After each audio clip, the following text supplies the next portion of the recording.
Hello students, welcome to my YouTube channel study with Rakesh sir. So आज मैं आपके लिए लेकर आया हूँ class 12 political science second term. Chapter name is alternative centre of power, यानी कि सत्ता के वैकल्पिक केंद्र। इसका सब टॉपिक हमने लिया यूरोपीय यूनियन। सो आज लेट्स स्टार्ट द वीडियो। इस वीडियो में बच्चों हम डिस्कस करेंगे यूरोपियन यूनियन के पास ऐसे कौन कौन से फैक्टर है जो कि वर्ल्ड को क्या कर सकता है, इन्फ्लुएंस कर सकता है। सो फर्स्ट ऑफ ऑल हम इसके फ्लैग को डिस्कस करते हैं। फ्लैग में बच्चों क्या है हमें पता ही है, 12 जो स्टार हैं वो मेंशन है यहाँ पे, और जो 12 स्टार है वो स्टैंड्स फॉर किस चीज़ के लिए स्टैंड करते हैं बच्चों, वो करते हैं यानी कि ट्रेडिशनली वो मानते हैं कि जो 12 स्टार होते हैं वो परफेक्शन के लिए अच्छा होता है, कंप्लीट के लिए और यूनिटी के लिए, यानी कि पूर्णता, समग्रता और एकता एकता के लिए क्या होता है, स्टैंड करता है। बच्चों ये 1 मार्क्स का क्वेश्चन भी आपका इसके रिगार्डिंग आ सकता है। इसी के अगला बच्चों आपका मैप जो यहाँ पे सिचुएटेड आपको पता ही है यूरोप में है। तो यूरोप में बच्चों आपका इसमें मैप में जो ये पर्पल कलर के आपको दिख रहे हैं ये इसके ओल्ड मेंबर है। न्यू मेंबर आप देख रहे होंगे ऑरेंज वाले।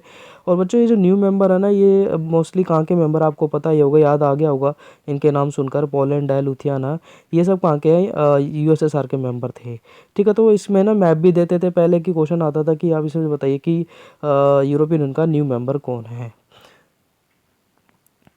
देखो बच्चों कि यूरोपियन यूनियन के पीछे जब इस्टेब्लिशमेंट मतलब होती है तो उससे पहले सेकेंड वर्ल्ड वॉर होता है। सेकेंड वर्ल्ड वॉर अपने लिए क्या लेकर आता है, बहुत बड़ा डिस्ट्रक्शन लेकर आता है, त्रासदी लेकर आता है, जिसके अंदर बच्चों क्या होता है 75 मिलियन लोग जो होते हैं मर जाते हैं, डाइड हो जाते हैं, जिसमें 20 मिलियन क्या होते हैं मिलिट्री की फोर्सेस होती है और 40 मिलियन सिविलियन होते हैं। देखो बच्चों मर कौन रहा है, सबसे ज़्यादा कौन मरा है, आम आम नागरिक ही मरा है बच्चों। ठीक है, यानी कि हमेशा जो वॉर होते हैं ना वो भी किसी आतंकवाद से कम नहीं होते। जो सिक्योरिटी वाला चैप्टर है जिसमें जो पिग्स हो रहे हैं उसके बच्चे बच्चे हैं, यानी कि वॉर ही क्या करता है, टेररिज्म को क्या करता है, मतलब जन्म देता है, बर्थ करता है। हम डिस्कस करेंगे इस्टेब्लिशमेंट ऑफ यूरोपियन यूनियन जो है हुई, उसके पीछे रीजंस क्या क्या है। फर्स्ट है European integration after 1914 why was the aided by the Cold War. देखो बच्चों जैसे ही कोल्ड वॉर होगा तो वर्ल्ड क्या होगा, 2 पार्ट में डिवाइड हो जाएगा, एक वेस्टर्न अलायंस और एक ईस्टर्न अलायंस। वेस्टर्न अलायंस में बच्चों पता है हमें नाटो बनेगा, 1949 में सीटो सेंटो ये सब बनेगा। तो जो बच्चों जब ये बन रहा था ना, तो जो यूरोपियन के जो मेंबर है, यूरोपीय ईयू के जो मेंबर थे, ब्रिटेन, फ्रांस वगैरह, ये जो मेंबर थे ना, इनको और भी ज़्यादा हेल्प मिल जाती है किसको इस्टेब्लिश करने में, यूरोपीय यूनियन को। ठीक है, that's why they establish the European EU very easily. ठीक है, सेकंड है America extended massive financial help for the reviving the Europe's economic under the what was the called the Marshall plan. देखो बच्चों हिंदी में भी मैंने यहाँ पे लिखा हुआ है, बच्चे इसको स्टॉप करके एज इट इज स्क्रीनशॉट लेकर इसको पढ़ सकते हैं। तो क्या होता है बच्चों, अमेरिका क्या करता है, मार्शल योजना के तहत पे क्या करता है, क्या बोलते हैं, यूरोप की अर्थव्यवस्था को पुनर्जीवित करने की क्या ज़रूरत है। पुनर्जीवित का मतलब है सेकेंड वर्ल्ड वॉर जब होता है ना बच्चों, तो ये डिस्ट्रक्शन जो मैंने अभी आपको यहाँ दिखाया है, ये मोस्टली ऐसा डिस्ट्रक्शन कहाँ पर होता है, त्रासदी आती है पूरे यूरोप के अंदर। यूरोप में ब्रिटेन, फ्रांस हो गए, ठीक है, इसके अंदर जर्मनी हो गया। ठीक है, मार्शल प्लान के तहत क्या करता है अमेरिका, पूरे क्या बोलते हैं यूरोप को इकोनॉमिकल मैसिव एड देता है। The US also created a new collective security system structure under NATO, यानी कि नाटो, यूएस क्या करता है 1949 में नाटो का एक क्या करता है, इस्टेब्लिश करता है, जिसके अंदर क्या होता है कि ये जितने भी नाटो के मेंबर होंगे, यूरोप के मेंबर होंगे, अपने अगर एक के ऊपर भी अटैक होता है वो अपने ऊपर ही उसको मानेंगे, कंसिडर करेंगे, यानी कि अब सब मिलकर लड़ेंगे। फोर्थ है under the Marshall Plan the organisation for European economic cooperation, यानी कि OEEC was established in 1948 aid to west Europe countries. यानी कि देखो बच्चों यूरोपीय कंट्रीज़ को हेल्प करने के लिए क्या इस्टेब्लिश होती है, organisation for European economic community.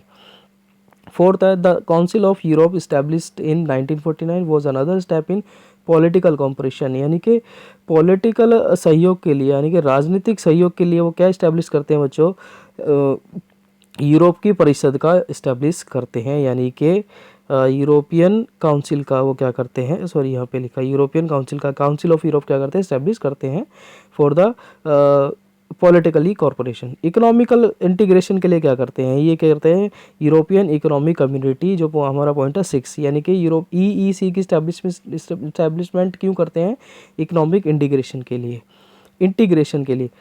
7 as establishment of European Parliament, first direct elections for European Parliament in 1979, यानी कि यूरोपियन पार्लियामेंट का भी क्या होता है, एस्टेब्लिशमेंट होती है, जिसके इलेक्शंस कब होते हैं बच्चों, 1979 में होते हैं, यहाँ पे आपने देखा है। Option number 8, the collapse of Soviet block put Europe on fast track and resulted in the establishment of the European union 1992। देखो बच्चों 25 दिसंबर में 1991 में जैसे ही यूएसएसआर डिसइंटीग्रेट होता है, यूएसएसआर खत्म होता है, सोवियत संघ का विघटन होता है, इससे और भी ज़्यादा हेल्प मिलती है यूरोपीय यूनियन की इस्टेब्लिशमेंट यानी कि स्थापना होने के लिए। ये बच्चों हिंदी में भी लिखा है, एज इट इज़, आप स्टॉप करके इसको स्क्रीनशॉट लेके दे सकते हैं। बच्चों इसमें से 1 मार्क्स का जो ये आपकी टाइमलाइन दिख रही है, इसमें एक ना एक क्वेश्चन जरूर आएगा, आपको इसको जरूर करना, क्योंकि सारे मैं इसकी पीडीएफ नहीं बना सकता, तो आपको पता ही है बच्चों। जैसे मान लो इसमें ये 2 कहाँ लिखा है, 2002 में देखो, euro the new currency was introduce in the EU member, यानी कि जो यूके मेंबर होते हैं यूरोप के, यूरोपीय यूनियन के, ठीक है, वो क्या करते हैं, यूरोप को एक्सेप्ट करते हैं। ठीक है, ऐसे बहुत सारी चीज़ें होंगी। देखो बच्चों यहाँ पे एक वो भी लिखा हुआ 1992 में मास्ट्रिक्ट ट्रीटी होती है, इसके बाद ही यू की स्टैब्लिशमेंट मानी जाती है। ग्रीस ने कब ज्वाइन किया, ठीक है, 6 मेंबर होते हैं। तो ये टाइमलाइन आपके लिए बहुत ज़्यादा इंपॉर्टेंट है, एमसीक्यूज़ के लिए भी, कैसे भी। अब हम डिस्कस करते हैं पॉलिटिकली कौन कौन से इन्फ्लुएंसेस है यूरोपियन यूनियन के पास, जो वर्ल्ड को पूरा फैक्टर का है, जो वर्ल्ड को क्या कर सकते हैं, इन्फ्लुएंस कर सकते हैं। तो देखो पॉलिटिकली अगर हम बात करेंगे तो उसके पास अपना क्या है, अपना एक झंडा है, अपना फ्लैग है, उसके पास अपनी एंथम भी है, उसके पास अपनी फाउंडर डेट भी है, 1 नवंबर 1993। जिस मतलब ये तो सबसे एक देश के पास होती है ना, एक कंट्री के पास होती है सारी चीज़ें। ठीक है, सेकंड में ईयू, ब्रिटेन एंड फ्रांस, यानी कि यूके, ब्रिटेन और France hold seats in the security UN security council in include several non permanent member of the UNSC, यानी कि यूरोपियन यूनियन के जो 2 मेंबर है बच्चों, कौन कौन से, ब्रिटेन और फ्रांस। ब्रिटेन और फ्रांस के पास क्या है, स्थायी सदस्यता है। और और है ना, यू के कुछ और भी मेंबर है जिनके पास क्या है, नॉन परमानेंट मेंबरशिप, यानी कि 5 में से बच्चों क्या हो गए, 2 तो उनके पास परमानेंट ही है, और बाकी 10 में से क्या है, अदर भी परमानेंट, नॉन परमानेंट सीट भी उनके पास है, मतलब दूसरी कंट्रीज भी है। ठीक है, third, this has enable to influence some us नहीं है बच्चों, ये यूएस है, ये जो लिखा है ना, ये US, some US policy such as the current US position on Iran nuclear programme. ठीक है, तो मतलब यूरोपियन यूनियन पॉलिटिकली आपको पता है 2 मेंबर भी यूरोपीय सिक्योरिटी काउंसिल में है।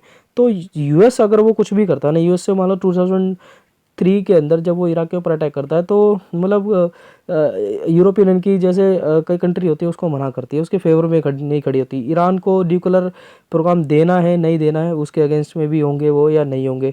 ठीक है, तो मतलब यूएस के साथ में नहीं चल रही है, यूएस को क्या कर रहे हैं, वो चैलेंज कर रहे हैं अब, क्योंकि उनके पास भी क्या है, फाइट जो परमानेंट 5 मेंबर है उसमें से 2 सीट तो उन्हीं की है, यानी कि उनके पास भी क्या है, वीटो पावर है, मतलब 2 वीटो पावर, एक होती है वही बहुत होती है, इनके पास तो 2 है, यानी कि वो मना कर सकते हैं।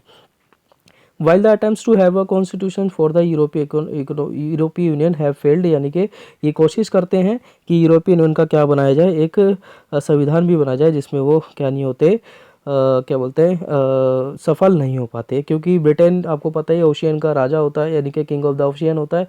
उसको पता है अगर मैं कुछ साइन कर दूंगा तो फिर मेरी ही पावर्स क्या हो जाएगी, इकोनॉमिकल पावर्स क्या हो जाएगी, कमज़ोर हो जाऊंगा मैं। अब मिलिट्री इन्फ्लुएंसेस यूरोपियन ईयू के पास मिलिट्री इन्फ्लुएंसेस क्या क्या है, तो the EU combined arm forces are the second largest in the world, यानी कि दुनिया में दूसरे नंबर पे इनकी क्या आती है, सेना आती है, आर्म फोर्सेस आती हैं। टोटल खर्चा कितना करते हैं बच्चों डिफेंस में, दूसरे नंबर पर यूएस के बाद। ईयू के 2 मेंबर है, ब्रिटेन और फ्रांस, उनके पास क्या है, न्यूक्लियर स्टेट है, हमें पता ही है बच्चों आपको, और उनके पास 550 लगभग न्यूक्लियर बॉम्ब है। ठीक है, और उनके पास it is also the world's second most important source of the space and communication technology, यानी कि कम्युनिकेशन और टेक्नोलॉजी का बारे में दूसरे नंबर पे आते हैं सोर्स के बारे में, जिनके पास इतने ज़्यादा सोर्सेस हैं स्पेस और क्या बोलते हैं, संचार और प्रौद्योगिकी में। ठीक है, ये एज इट इज़ हिंदी में बच्चों। अब हम डिस्कस करते हैं इकोनॉमिकल इन्फ्लुएंसेस क्या है यूरोपियन यूनियन के पास। ठीक है, तो the European union economic is the world second largest, यानी कि दुनिया में क्या है, दूसरे नंबर पर आती है, जो क्या है, वर्ल्ड मतलब दूसरे नंबर पर की सबसे बड़ी अर्थव्यवस्था है। Its GDP was more than 17 trillion next to the that of the USA in 2016। देखो जो 2016 में संयुक्त अमेरिका की तुलना में इसकी जीडीपी 17 ट्रिलियन से अधिक थी। ठीक है, मतलब 70, हम अभी सपना देख रहे हैं, मोदी जी सपना देख रहे हैं 5 ट्रिलियन का, तो ये 70 ट्रिलियन ऑलरेडी अकेले ही करते हैं। ठीक है, its currency the euro can oppose a threat to the dominance of the US dollar. ये जो बच्चों इसकी करेंसी है, इसकी करेंसी कौन सी है, यूरो। सबसे बड़ी पावर तो यही है इसके पास। यानी कि सारी की यूरोप की सबकी सभी यूरोप कंट्रीज़ के अंदर क्या है, एक ही करेंसी चलती है, यूरोप। ठीक है, तो एक थ्रेट है, यानी कि एक चेतावनी है किसको, यूएस के डॉलर को, उसके अगेंस्ट खड़ी हो सकती है। The European Union share of the world's trade is much larger than the USA. ठीक है, यूरोपियन यूनियन जो है, ईयू जो होता है बच्चों, यानी कि यूरोपीय संघ जो होता है, पूरे दुनिया के अंदर विश्व व्यापार में जो, यानी कि वर्ल्ड के व्यापार के अंदर अमेरिका से क्या है, अमेरिका से ज़्यादा क्या उसके पास तुलना में अधिक है, यानी कि शेयर किसका है। ठीक है, यानी कि पूरी दुनिया में जो बिज़नेस होता है उसमें सबसे ज़्यादा शेयर किसका है, यूरोपियन यूनियन का है, अमेरिका से भी ज़्यादा। सो फेलियर ऑफ यूरोपीय यूनियन के बच्चों कुछ रीज़न ऐसे भी फैक्टर हैं जो जो कि है उनको एक है ना फेलियर की तरफ लेके जाते हैं, यानी कि फेल तो नहीं होते, हम नाटो को मना नहीं कर सकते कि एग्जिस्ट नहीं है। यूरो करेंसी को भी हम नहीं बोल सकते कि अब वो एग्जिस्ट करती है या नहीं करती, करती है वो। ठीक है, तो सब members states of the union are adopting their separate foreign policy. मतलब कुछ कंट्री क्या कर रही है ना, अपने ही क्या कर रही है, सेपरेट फॉरेन पॉलिसी ले चला रही है और अपनी ही डिफेंस पॉलिसी चला रही है। मतलब वो सबकी नहीं सुन रही है, अपने मर्जी से चल रही है। जैसे उसमें ब्रिटेन भी हो सकता है, फ्रांस भी हो सकता है। Some of the euro member disagree the implementation of euro currency. कई चाहते हैं कि यूरो करेंसी को वो अपने देश में लागू ना करे, कई कंट्री ऐसी चाहती है। ठीक है, this is a dispute about the inclusion new member, यानी कि न्यू मेंबर, यानी कि सोवियत बच्चों ब्लॉक में हमने भी देखा था ना, ऑरेंज वाले देते, तो सोवियत कैंपस में से जो आए हैं, यानी कि सोवियत ब्लॉक से जो नए देश में उनको मतलब ईयू में ऐड करना है नहीं करना, कई उस कंट्री भी उसके अगेंस्ट में है। In its member countries lack of the coordination की बहुत ज़्यादा ले कमी है उनमें। जैसे बच्चों यहाँ के ब्रिटिश प्राइम मिनिस्टर है टोनी ब्लेयर। ठीक है, यूएस वो तो सपोर्ट करते हैं कि यूएस ने जो अटैक किया इराक के ऊपर वो ठीक है, लेकिन जर्मनी और फ्रांस को मना कर देते हैं। ठीक है, ये भी कम्युनिकेशन का गैप उनके बीच में। ठीक है, यूरोप की कंट्रीज में ब्रिटेन द ये को होते हैं, ब्रिटेन के प्राइम मिनिस्टर मार्gaरेट थाचर होते हैं, वो अपने आप को अलग कर लेते हैं किसके, यूरोपियन मार्केट से। यूरोपियन मार्केट से अपने आप को क्या कर लेते हैं, वो सेपरेट कर लेते हैं of the European Union such as Denmark and Sweden are refusing to accept the master treaty. 1992 में जो मास्टर ट्रीटी होती है उसको क्या बोलते हैं, डेनमार्क और स्वीडन क्या कर रहे हैं, एक्सेप्ट ही नहीं कर रहे हैं। ठीक है, एंड द यूरो करेंसी को भी वो एक्सेप्ट नहीं कर रहे हैं। तो बच्चों एज इट इज़ भी हिंदी में लिखा है। So thanks for watching, don't forget like share comment subscribe. 12th class के स्टूडेंट्स को फॉरवर्ड करना ना भूले। Thank you.